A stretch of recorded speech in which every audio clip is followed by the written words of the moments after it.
Hello, welcome back to the NOTCAST if you're a repeat viewer, and welcome if this is your first one.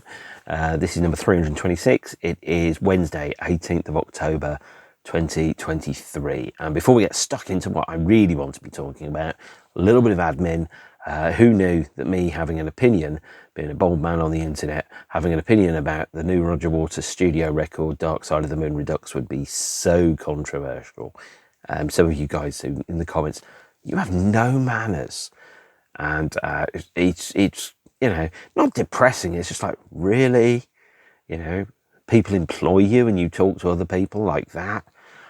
Secondly, of course, a bold man with an opinion is absolutely fine most of the time if his name is Joe Rogan, but not if it's me. So I don't quite grasp how there's logic in that statement. And Joe Rogan's the kind of guy that if somebody comes out with a complete garbage opinion, he'll sit there and he'll go, "That's really interesting.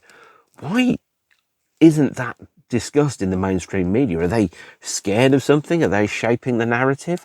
Whereas when the garbage opinion comes out, I don't know, advocating that all people from a certain place are a subspecies that need to be eradicated as vermin, for example, most sane people would go, "Are you crazy? They're people." Joe Rogan would, or might sit there and think that it's some kind of conspiracy to silence opinions in political correctness. It's okay for people to listen to him, but not to me, because I've got no hair and he's got no hair. Maybe it's because I'm not a WWF guy or something. Who knows? I don't give a shit. Secondly, somebody said, "Stop whittering on about the flu and get to the review." And I'm kind of sat there and thinking, have you ever listened to a podcast before? Have you listened to Mark Maron? Have you listened to Empire? Have you listened to Sequelizers? Have you listened to literally any podcast ever? Or have you read Lord of the Rings? There's a lot of preamble in some of this stuff. Mark Maron does at least 15 minutes talking about his own life before he gets on to interviewing the guest, which is the reason why we're all listening to the show. Sorry, Mark. But I always skip about 12 minutes in because I'm interested in the guest. And that's how podcasts work, is that there's an introduction. The second one is, and as you may have noticed, you can't copyright recipes. So if you think about The Hobbit, actually, if you read a blog and somebody puts a recipe up, there's always a bit of preamble about, my grandma used to make it like this, or when I went down to, the Italian restaurant down in Harlem or whatever, it was amazing, yada, yada, yada. The Hobbit is basically all preamble, and it's just the recipes, and he's just written a lot of stuff in order to get around the copyright laws. Basically, The Hobbit and The Lord of the Rings are actually cookery books, and the preamble is just there to make sure that the copyright still exists. So there you have it. I think thirdly, some of you are really rude in the comments. You need to grow up and be nicer to human beings. I've got an opinion you don't agree with. That's absolutely great. You've got an opinion I don't agree with. That's absolutely great. Life would be boring if we all liked the same stuff and everybody liked Coldplay or Take That. It really would be. The other thing I was going to say, somebody said, "Don't you tell me what to do?" And I'm like, sat there going, "You're telling me what to do. How come it's okay for you to tell me what to do, but not for me to tell you what to do?" Sorry, I ain't buying it. So basically, if you're going to comment, be nice or get deleted is the bottom line. And moving swiftly on, talking of being nice or getting deleted, we are talking about today Kraftwerk's 5th studio album, although it is only the 2nd album in their official catalogue, released in October 1975, which means this record is a staggering 48 years old. I don't think of this as being 48 years old. I think of this one as being about 15 years old, because when it came out in 1975, I got into Kraftwerk in 1991, so it still feels to me like they're relatively new. It is their 5th studio album, Radioactivity, which is available in 3 versions. Here is the 1975 original pressing. Here is the 2009 remaster on coloured vinyl. And here is the 2017 3D edition, a re-recorded, remixed, reimagined version that was released as part of the catalogue 3D box set in 2017. So with all that to one side, we're going to go straight in to the album, Kraftwerk's Radioactivity, which is released in 2 versions at the time of release. The audio is exactly the same, it's just the wording on the cover is slightly different, as you will notice. This album is the sequel to 1974's Autobahn, and was released in October 1975 in Germany and February or January 1976 in the UK, although no one can really remember exactly when it was released in the UK, because history doesn't really necessarily seem particularly relevant sometimes. Also in those days, importing stuff from abroad was difficult and expensive. So if you wanted the Kraftwerk album, you had to pay more money for it. And you ended up paying probably twice as much as it would have been. And that is if you could get a shop that would import it. So most people just waited and bought the UK edition when it came out. So there we have. This is the first studio recording by what's now regarded as the classic four-piece lineup of Kraftwerk. Ralf Hutter, Florian Schneider, Wolfgang Flür and Karl Bartos, who joined in February 1975. And the band started touring in April to May 1975 in America. This album was not an immediate chart success when it came out. It was an album that was recorded in the period immediately after the touring for the Autobahn record. The title, Radioactivity, is a sly little pun on words, and it has a number of permutations that sit alongside it. So the title was inspired by a Billboard magazine line about what was on the radio. Billboard in America, 1975, looking through a copy of that, and they saw Radioactivity was the name of the subheading, which detailed what songs were in heavy radio rotation across America. And Radioactivity, therefore, works in that respect in terms of being a sly dig or a sly comment upon radio transmissions and the distribution of information and news. But also, Wolfgang Flür claims in his book "I Was a Robot" from the year 2000 that it was also influenced by the kind of like when you're on tour in a band, or at least when you were on tour in a band, you had a call sheet that told you what you were doing on any given day, where you were going to be at a certain time, load in, sound check, spaghetti bolognese, actually seeing the gig, that type of stuff. And one of those was Radioactivity, radio interviews performed on the road by Ralf and Florian, as they were the two longest standing members of the band. And as I'd already said in the previous episode, there seemed already to have been a hierarchy of people within the group, Ralf and Florian having been with the group since day one and having contributed the biggest degree of, I think, the payback for not having the success is they regarded themselves as superior and probably paid more and with more rights and more decision making than the other members of the group. So there was very definitely a two-tiered power structure inside Kraftwerk. And for example, and I think this is what Peter Buck said when Peter Holzapfel left the REM organisation in 1991 or 1992, is the reason that person, Peter Holzapfel, was paid a day rate for his contribution, and he wasn't on the record sleeves, and he wasn't on the covers, and he wasn't, didn't have the right of veto, is he hadn't done the 10 years scrimping and saving in a van and eating tuna sandwiches with everybody else, is that he didn't, and when he came into the group's organisation, he didn't want necessarily the responsibility, and the group was already commercially successful. Now, there's a whole conversation around whether that's fair or right or equitable. And there's two trains of thought about that, and it depends upon who you are and how much money you've got in the bank. When Jason Newsted joined Metallica in 1986, following the tragic death of one of the world's best bass players, Cliff Burton, he was on a different wage for a period of time, and he didn't have quite so much in the way of bargaining power when it came to decision making. And he had a hazing ritual that he went through. When Rob Trujillo joined Metallica in 2003, the band's management suggested, well, we give him a signing bonus, we give him a 5% right in terms of decision making, and then after a year, if it works out, we make the guy a full member. And Metallica were quite clear that the way that they'd done it previously didn't work, that Rob Trujillo was going to be a full 25% partner of the group, and there's going to be splitting the performance royalties 4 ways, which is the scene that is in Some Kind of Monster, and was given effectively an advance of $1 million for signing to join the band so that he could make the necessary financial changes in his life to be able to not worry about money and concentrate on the business of being a bass player in the world's most awesome metal band. Yes, Metallica are more awesome than Mr. Bungle and Slayer. That's a controversial opinion. Bold men with opinions, how dare they? So, Kraftwerk's Radioactivity was the first album made by the 4-piece version of the band with those 4 members that then went on to record the albums Trans-Europe Express, The Man Machine, Computer World, and electronic cafe, or more electric cafe, also known as technopop. Technopop, awful name.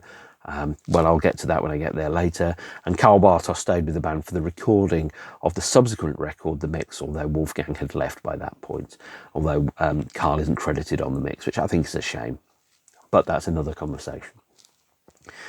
This was the first full electronic LP that the band recorded. So that means it's the first album without stringed instruments, without guitars, without flute, without analog drums. It was also the first album that was recorded completely at the band's new Kling Klang studio in Dusseldorf, which was a converted working space, which the band had turned into a studio. Which then later became their headquarters and an extension of the band's ethos. Effectively, it was their sonic laboratory. This is where all of their albums subsequently have been recorded, mixed and prepared, with the exception of 2017's catalogue, which I will get to later on. It's also the first dual language Kraftwerk LP, so there are lyrics in English and lyrics in German on the Radioactivity album, and those lyrics are written by Ralf Hutter with Emil Schultz as well. And Emil is credited, I think, on a number of the songs on the LP. Let's go into the LP and find out. Yeah, look at that lovely black inner sleeve. That's not the original inner sleeve. That's an inner sleeve I slotted out of something later on. And here is my this is the American copy on Capitol Records, by the way. So this was I don't quite know how or why this is an American copy. That's just the copy that I've got. This may actually be a copy that my dad lost interest in. I genuinely can't remember now. If you've been wondering where that copy of Radioactivity has gone, not sure this is the one, but hey Dad, I've got an amazing taste in music. Now the original artwork, let's talk about the artwork for the album, because we'll get to the lyrics in a minute. And the artwork and I can understand why it's been replaced for the 2009 edition of the record, but the artwork here, this is a photograph of a radio. Now this radio is, if I'm correct, it's a Deutsche Kleinfänger radio VE301. And I could be wrong about that, but I think this is a slightly more expensive model. And there's a cheaper version that was called the DKE38. Now, this is where it gets boring about technical equipment, but you know, middle-aged guys on YouTube, we love talking about equipment. The VE301 was designed as a mass-produced, publicly accessible radio in the 1930s. It was an initiative that was forwarded and led by Goebbels of the fascist, evil Nazi regime. And just in case there's any ambiguity, Nazis are bad. This model was designed to be a popular, easily accessible mass communication device, transforming the access to radio in Germany to the population, to make it affordable and accessible to everybody, in much the same way as the Volkswagen Beetle, the Volkswagen, which stands for People's Car, Volkswagen, did the same thing in liberating transport and taking it out of the hands of the rich and kind of democratizing transport and radio. And Goebbels had a really interesting approach to this. I think it's very rare that I would say that this was a good thing, although war obviously pushes along technology and technological innovation in a way in which peacetime doesn't. It was a low-cost radio, which was designed for mass communication, and the model, the DKE38, which is not this, this is a slightly more expensive version, the DKE38, which was more popular, was cheaper. And it was cheaper because it couldn't receive weak signals, and it couldn't receive, I think, FM and long wave. And one of the reasons for the fact it was cheaper and couldn't receive long distance signals was firstly because the components were cheaper, but also it meant that if there was a war, newsflash kids, there was a war, that they couldn't tune into the weaker signals that were being broadcast from other countries, potentially countries which they may not have yet occupied or countries they will have been at war with. So you couldn't tune through the dial on the shortwave radio to hear the BBC World Service telling you that actually the war's going a certain way. You could only listen to the native transmissions in the nearby vicinity of Germany and Austria and Poland and you know, other countries like that. So, you know, in the same way that, and radio is really, really interesting.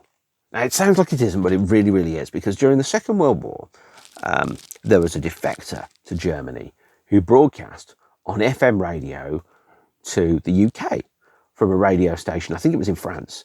And the person that was doing it was called Lord Haw-Haw, who was telling the British, oh, you're doomed, you should surrender. Effectively a Judas goat of the radio waves. Now, if you don't know what a Judas goat is a goat that is trained to lead animals in the abattoir towards the killing floor. It's a grim concept. It really, really is. And when I think about it like that, I think I should probably be a vegetarian. But I'm not. I'm not a vegetarian. So there you go. Lord Haw-Haw being the Judas goat of World War II. Now, how did I get to that? Radios and radio transmissions.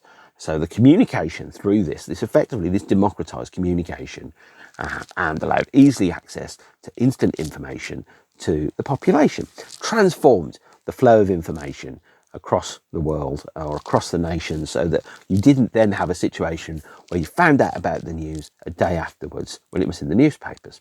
Now, when we used to go on holiday, when I was very young, in the 80s, the only way that you would know what was happening in the world, because you wouldn't have access to the internet, you wouldn't have access to anything, would be that the newspapers would be flown over and sold for about £3 a newspaper in the tourist newsagents, alongside hardcore pornography, which was pretty weird for us as an experience for me. So, for example, if any news happened during the summer of, say, 1982, 1983, 1984, we didn't know about it until the day after it had happened. So, for example, if you'd have had the death of Princess Diana, you wouldn't have known unless it was on international television. If a government minister had resigned in disgrace, that probably wouldn't have been on Spanish or German television. It wouldn't have been interesting. So you'd have only found out about it if there'd have been some kind of punny, awful version that would have been in the Sun with some terrible wordplay that was had a mental age of about 14, for example. So radio transformed the information and communication landscape for the country. And that's probably why Radioactivity and this image is starting to show itself as being part of the whole of the Gerstam work, the complete work of art that Kraftwerk have now made their work into. So it's also a warning about the power of the liberating ability of technology to allow human beings to communicate, a theme that picked up in other Kraftwerk albums, including Computer World and Electric Cafe. The idea about the ability of power and electricity to transform the world. And make no mistake about it, the invention of the indoor fridge freezer absolutely, completely transformed the domestic life of mankind overall. It suddenly freed us from having to have, stone things in the outhouse that kept all the meat cold, that were secure so that the animals wouldn't get to it and the bugs wouldn't eat it. It extended the lifespan of things like meats and perishables from days to years. The invention of electricity, or the discovery of electricity, also transformed the domestic environment in so much as you didn't have to spend your time actually just beating clothes dry. You could spin dry them, you could wash them, you could hang them up, and they could just dry somewhere, and you didn't have to worry about them getting soggy or anything like that. The invention of washing up liquid, for example, transformed all of it. These days, we take these things for granted. We get affronted that if, we can't put a microwave in and have food in 6 minutes and stick our washing in the washing machine, and then it comes out 40 minutes later completely dry. This is all about the transforming power of technology and changing the day-to-day life of everybody that's in civilization. And Radioactivity uses that, the existence of the radio, as a metaphor for it. The transformation of the information economy. And at the same point, it was an album that was the first album where Kraftwerk were completely self-sufficient. They had financial security. The need to create had been removed by the huge commercial success of Autobahn, which meant that the band were now able to operate in a more insular fashion. They didn't have to answer to anybody else. Things like cash flow weren't necessarily an issue. They could be far more secure. They could take their time. They could operate at a remove from the record company without the need to do what the record company told them to do. And they had an advance from EMI. They renegotiated the advance, and so therefore there was a degree of financial security that came with that on the back of Autobahn. There was also, I think there's a controversy around Wolfgang saying that he designed the light-activated electronic drum pads, and then Florian registering that as a trademark in America. It wouldn't have been something that necessarily Wolfgang would have thought about, but it very clearly started to delineate the difference between the masters and the servants, or the masters and the puppets, depending upon your metal preferences there. Radioactivity is effectively an album-length poem. It's a hymn to power. It's a hymn to electricity, to industrialization, the liberating power of technology, using radio as a metaphor around the distribution of information, the risk around that, for example, with radioactive material from nuclear fission, and also with the power of the radio in order to change and transform the way in which people see their lives. So there is a bitchy comment about Radioactivity, which is it's one song and a load of filler. Now, I'm not going to say that's not true. What I am going to say is that's very uncharitable in terms of how you describe it. It is although it technically has 12 songs on it, there's really probably only about 4 songs on Radioactivity, and there's about 4 instrumentals and some interstitial pieces that aren't really good enough to be songs. So if you think about, if you look at the length of the tracks there, the first one is Geiger Counter. Geiger Counter is, let me just quickly guess. By the look of it, it's about 0.5 centimetre wide on your 30 centimetre 12-inch LP. And Geiger Counter takes its hint from what's called Music Concrete, which you also hear in tracks like Autobahn, Trans-Europe Express, Computer World, which is taking the sounds of the world in which you live in and turning them into melodic places. Oh, come in if you want to, by the way. Come on, come in. I have a cat. You might come in. Let's find out, shall we? Right. So the cat's come into the room. This is very important business. I need to change what I'm doing and show you the little fella. Here he is. This guy's name is Price. He's not necessarily in the mood to hang around, but although he'll probably curl up at my feet in a minute. I was hoping I could show you how gorgeous he is, because all cats are beautiful, ACAB, but that's not necessarily in his plans for today.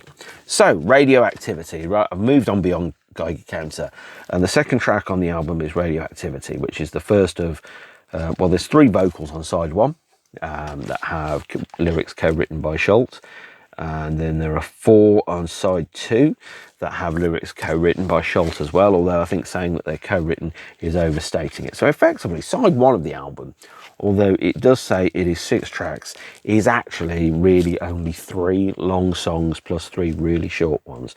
So Geiger Counter, Intermission and News are very, very short indeed. In fact, I'd say Intermission, by the look of it, is less than 1 millimetre thick on here, so it's probably about 28 seconds long overall, which is quite surprising. And then News is probably about 0.5 centimetre wide as well. I've never thought about looking at the size of tracks to decide how long they are, but obviously that is what we do, unless you have that Beatles LP. I think it's Sgt. Pepper's, where it's all banded as one, so you can't tell where the differences are in the songs. Radioactivity, the second song, is the song that has been played most of the live by Kraftwerk, and is song, off this album, and it is the song that is most often played. It's been a feature of every tour I've seen the band on, from 1991 through to 97, 2004, 2009, 2013, 2017. I've seen Kraftwerk live 8 times. Over that 26-year period.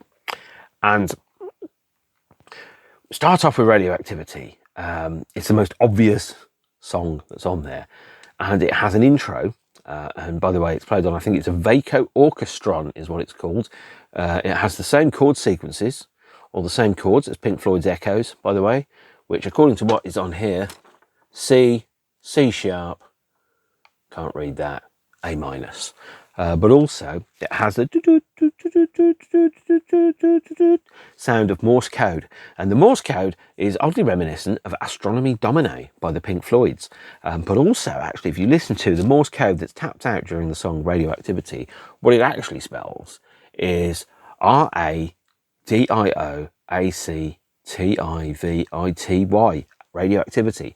And then at the end, as it goes into the ending coda of the track and it changes again, it then starts to spell out in the air for you and me. If you want to tap out your Morse code there, you're a weird geek, but go for it. And it just shows the degree of thought and the degree of literacy that goes into this album. This album is designed very clearly not just to be a selection of pop songs to sell in it, but it's designed as a work of art, a mass-produced work of art that you can see and hear and listen to, a sonic sculpture. And this is one of the reasons why Kraftwerk have, I think, endured as artists over the years, more so than some other bands of their contemporaries. There's a degree of thought that applies to that gives it longevity and gives it durability and re-listenability. Much as I love Tangerine Dream and Jean-Michel Jarre and some other people from similar periods, they don't necessarily have the degree of intellectual rigour that the Kraftwerk material does, and they don't necessarily have the melodic strength of it. When I listen to Tangerine Dream, especially some of their albums like White Eagle or Hyperborea, which I quite like, there is a sense that they spent an afternoon on a song, and it shows. With Kraftwerk, you get the feeling that they spent a week on a song. They tried out all the different melodic variations of the song and then settled on, this is the version that we're going to present. This is the melodic version we're going to do. And when you think about songs are built in kind of structures, there's an intro, there's a verse, there's a chorus, there's an instrumental refrain, there's maybe a bridge, there's normally a break. In the old days, that'd be called a guitar solo. Then you have another chorus, and you have a second section, a second chorus, which goes into it.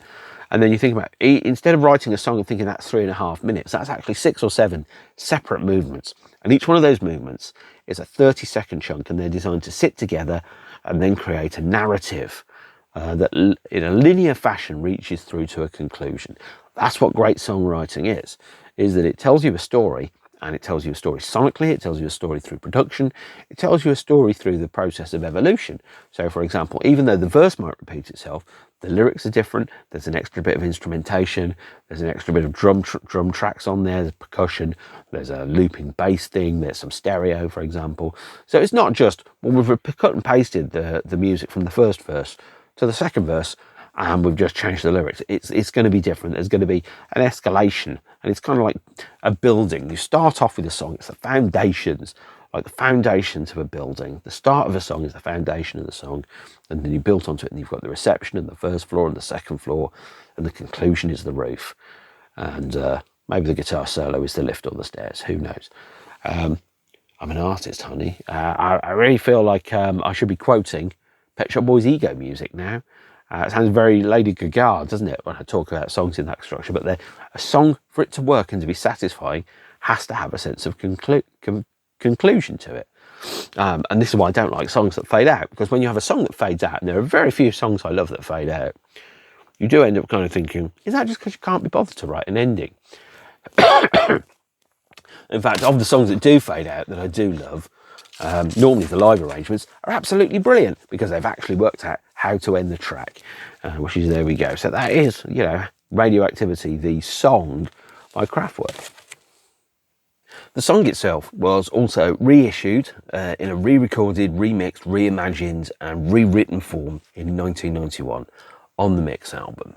That version, which is going to be talked about when we talk about the Mix full stop, probably in about 6 months' time, does feature the first time where the ambiguity around the use of radioactivity in the lyric is removed.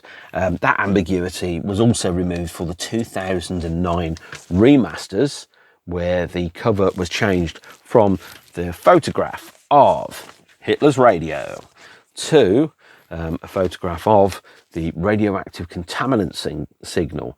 This was used as the cover. This one here was also used in a different form as the cover for the 1991 single release and some t-shirts. I did have the t-shirt. It got stolen by an ex. I know you're surprised that I've ever had an ex, but there you are.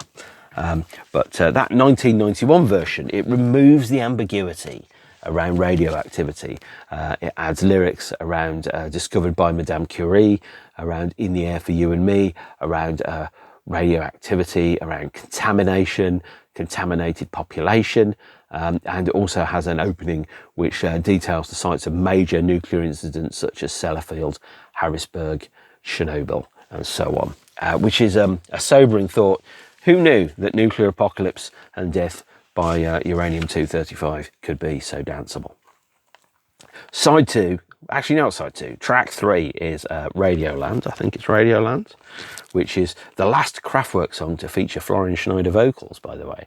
And then it's followed up by Airwaves. And Airwaves is a track that has been played live by the band a number of times in different configurations. I've never seen them play Airwaves, which I'm slightly ticked off about, but I can live with it.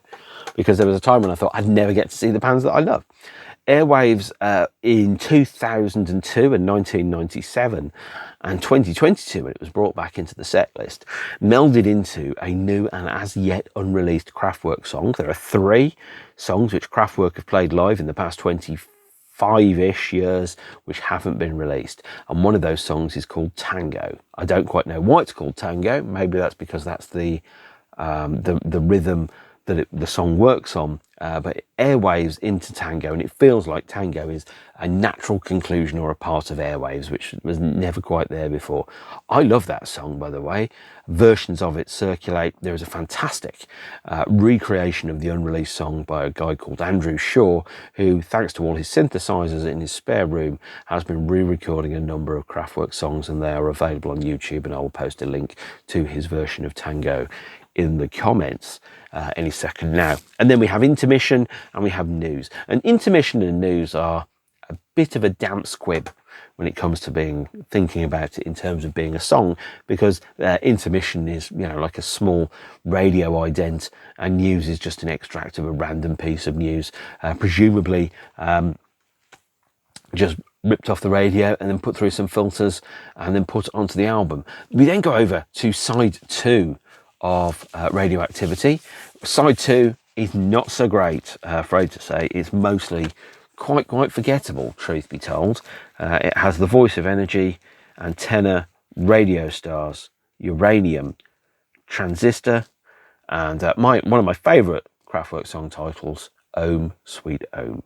Now, where it comes to those titles, although Uranium clearly indicates that there is a link to nuclear power and energy, side 2 seems to lean quite clearly into, for the most part, the power and radioactivity and energy, as opposed to side 1, which largely links towards radio broadcasts, although there is the track Antenna, track 2, side 2.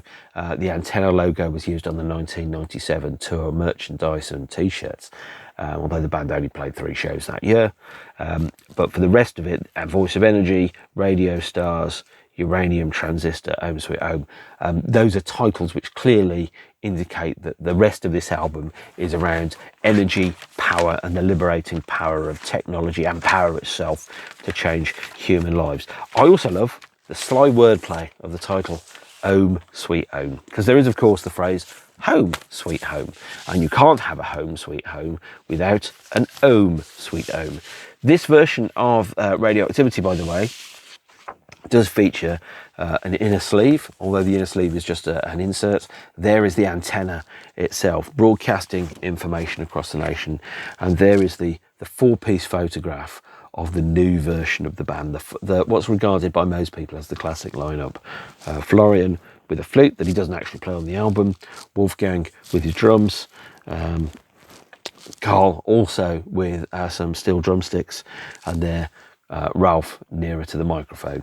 And the idea is going, well, you know, if you've got to have a picture of the band on there, you might as well have the band look like just accountants or workers. And they've often portrayed themselves as musical workers or scientists. They do the work, and when they find an experiment that rings true, that they record it and release it. This is reflected in here. Is if you listen to the music that the band are playing and then try and connect it to these 4 people, you thought they could have been, you know, any fair to middling Berlin-based German rock band in the 60s, because people still wore suits on stage. They presented themselves as workers and entertainers. They took their duty to the audiences seriously. The days of slobbing out like me in trainers and a band t-shirt and jeans was just something that didn't happen. As AC/DC said, actually, if you watch AC/DC live footage, you will see, by the way, that aside from the vocalist, who has to turn his back to the audience, Angus, Cliff, Malcolm and obviously the drummer, very, very rarely turned their backs to the audience, because they had the view that turning your back to the audience was a sign of disrespect. So they either walked forward or they walked back. They never turned around. Occasionally Angus turned around. Occasionally Bon Scott or Brian Johnson turned around. But the other members of the band never turned around. They always faced towards the front of the audience as a mark of respect, which is a really interesting thing, actually. And it's something which is reflected, I think, in this view, is that, you know, they're taking this seriously. This isn't just, you know, a band. This is a musical interest. This is a business venture. This is a creative enterprise, and art should be taken seriously and treated with the same amount of dignity and respect as any other job, because if you're getting paid, it is a job. The only place which necessarily you would see that, or more correctly, the band turning their back to anybody, is as they walk off stage, which doesn't always happen. And in Kraftwerk gigs, the band members, unless something disastrous occurs, generally take a bow and show their respects to the audience at the end of the night. Very traditional showmanship. So, side 2 of Radioactivity then is very clearly energy based. So the album is split into 2 parts. Side 1, Radioactivity, about radio and transmission, and around, you know, the communication and the democratization of information. Side 2, around the liberating powers of technology, power and electricity in order to liberate the population. All wrapped up in a cover that is admittedly I think the original versions of the Deutsche Kleinfanger. There it is. The Deutsche Kleinfanger had some versions of it had a Nazi emblem on there, which has been removed from the photographs for these releases. But if you find an old version of this at a thrift store or an antique dealership, they cost about £300 in working order, and some of them do have that sign on there.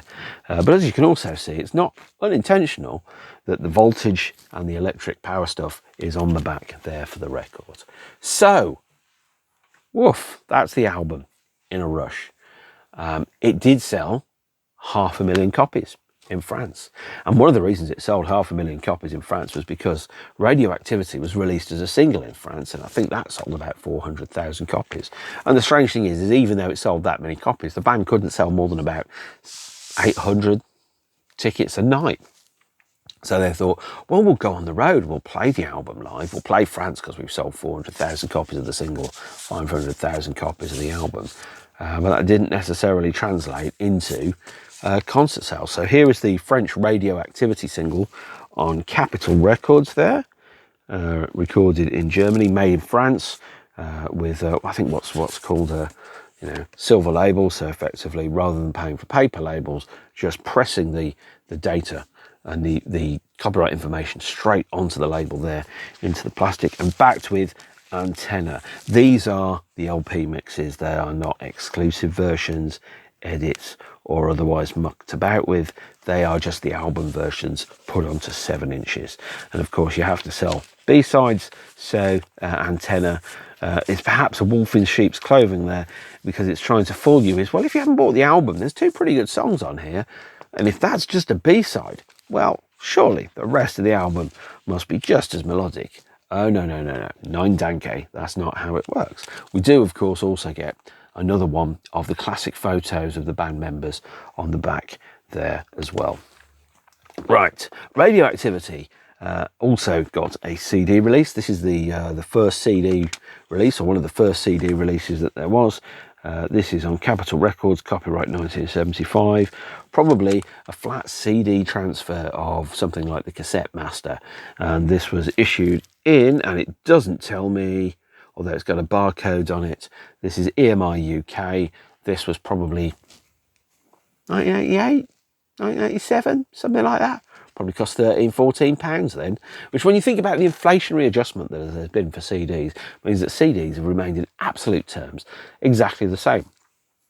Although if you translate that into what an inflation adjusted cost would be, that would probably be about £35 these days. So that is the first CD release of Radioactivity. As I've said before, the band went on the road and they toured. So they started touring with their first live shows in, I think, September 1975, right before the release of the album, they played a short UK tour, ending, I think, at Croydon's Fairfield Halls, which I have been to. It is a shithole. Although Croydon, if it was a city in its own right, would be the 8th biggest town or city in the UK. But because it's so near to London, it's regarded as merely a suburb of London. Don't ask me how it works. I only worked there for 3 years. And Croydon, therefore, is where Kraftwerk played the last show of the Autobahn tour, which was just before the album was released in Germany. And they played one song, The Sun, the Moon and the Stars, which hasn't come out anywhere else, although I think it was taken into a slightly different form and used elsewhere. I don't remember exactly where. I forgot to write that bit down. They did start to play in 1976. I should point out that Radioactivity didn't chart in the UK upon release. It hit the number 140 in the US, and Germany number 22, and France it sold about 500,000 copies. In the UK it didn't really sell a huge amount, so it didn't chart. So the band were playing UK shows. They played places like the Camden Roundhouse, for example, but they didn't play a huge amount of shows. It wasn't a big hit. This is, didn't even chart in the UK, which as an album now is pretty surprising when you think about how big the band are. By the time they started touring, they toured in February 1976. They played a number of shows across Europe.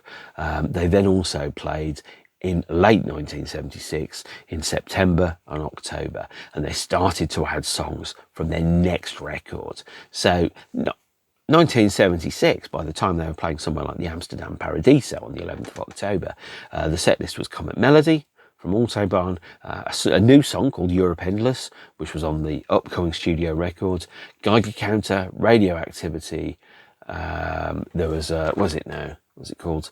Prologue in Himmel, Airwaves, The Voice, The Sun, The Moon and the Stars, Home Sweet Home, a new track called Trans-Europe Express, Abzug and Michel on Michel, which premiered in Amsterdam, Toneberg, Autobahn, and a track called Vampires of Dusseldorf, which was a somewhat formless instrumental jam, and it started to show and it started to meld over the course of the tour into a track that was later released as Showroom Dummies in a slightly less frenetic version. But realistically, the band played maybe half the Radioactivity album, one or two songs from Autobahn, a couple of the really early ones, and then 3 songs from the new studio record, which is the next episode of the NOTCAST that I do in about a month's time when I talk about Kraftwerk's Trans-Europe Express album, which, let there be no ambiguity, bloody brilliant. Following on from that, a couple of other things that happened. So, 2004, the band announced that they were going to be issuing remastered versions of their catalogue. This is a promotional box set that was issued in 2004 with the 2004 remastered versions of the 8 studio records, running from Autobahn through to Tour de France. And this was a controversial release. This was available only in very limited numbers. There were a few hundred issued as promos, which had the albums in card sleeves. This was the first time where it became apparent that the sleeves had been both regularised and changed and updated. So you've got Autobahn, Radioactivity showing for the first time its new cover there.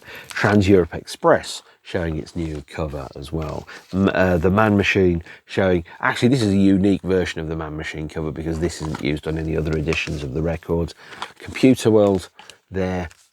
A retitled version of Electric Cafe called Technopop, a new version of the Mixes cover art, and then Tour de France tracks, which is available here. When I get to 2004, I'll talk about these in more detail. These are, relatively speaking, imperfect remasters. You will not be going with these versions for their sonic quality. It is, however, the only place to get the unreconfigured version of Technopop, the original version of Electric Cafe, in a remastered form. Now, the 2004 remaster is heavy on compression, heavy on pink noise. Some of the track splits aren't quite perfect, and so therefore I personally would recommend that if you're an audiophile and you only go for one version of the catalogue, don't go for the 2004 version, go for the 2009 version. And the 2009 version, here is a vinyl copy of the 2020 coloured vinyl version of Radioactivity that features the 2009 master of it. These are largely now to be regarded as the definitive editions of the records. They have inner sleeves, which reflect the cover art of the time. They have remastered sound, so prepared for audio and CD as opposed to just taking a flat transfer of the vinyl or cassette cut that was distributed. They come with a 16-page booklet, this featuring cover art. That's from the video to Radioactivity. Again, this is a statement. This is more shots from the video. This is from the film for Antenna that's also seen in the art. There's an additional bit of art there with a speaker broadcasting to an ear, which obviously ties in with radio waves. Each one of these pages kind of links in to a song. There's a transmitter, and